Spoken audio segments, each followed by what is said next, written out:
கடலூர் மாவட்டம் குள்ளஞ்சாவடி அருகே இருதரப்பு மோதலில் கொடூரமாக தாக்கப்பட்ட இளைஞரை போலீசார் கைது செய்ததற்கு எதிர்ப்பு தெரிவித்து குள்ளஞ்சாவடி காவல் நிலையத்தை முற்றுகையிட வந்த பாட்டாளி மக்கள் கட்சியினரை போலீசார் தடுத்து நிறுத்தியதால் போராட்டத்தில் ஈடுபட்டிருக்கிறார்கள்.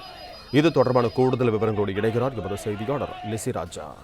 வணக்கம் லெசிராஜா, உங்களிடம் இருக்கும் தகவல்களை சொல்லுங்கள்.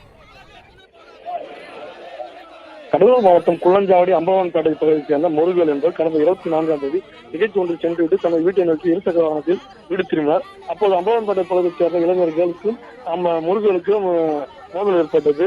இதனை முருகல் தட்டி கேட்டு அம்பலவான்பேட்டையில் உள்ள தனது வீட்டுக்கு சென்று விட்டார். இதனால் ஆத்திரமடைந்த இளைஞர்கள் சுமார் 20க்கும் மேற்பட்டோர் முருகல் வீட்டிற்கு சென்று அவரை பொதுமக்கள் தாக்கியுள்ளார். முருகலும் இளைஞர்களும் தாக்கியுள்ளார். முருகலை வீட்டிலிருந்து வெளியே இழுத்து வந்து நடு ரோட்டில் அடித்து இழுத்து வந்துள்ளார். இது குறித்து அந்த பகுதியைச் சேர்ந்த நபர் அருகாமையில் உள்ள குள்ளஞ்சாவடி காவலகத்திற்கு செயலாளர்கள் தகவல் அளித்து கூறப்படுகிறது.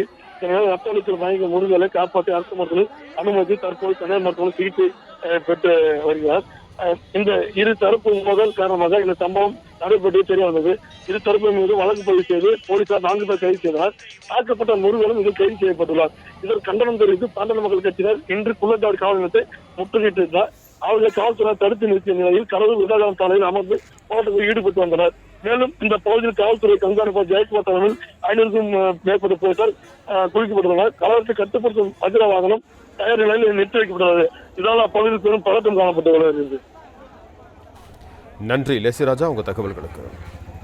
பிளே ஸ்டோர் மற்றும் ஆப் ஸ்டோரில் இருந்து பாலிமர் செயலியை QR கோடு மூலம் பதிவிறக்கம் செய்யுங்கள். செய்திகளை உடனுக்குடன் பெறுங்கள்.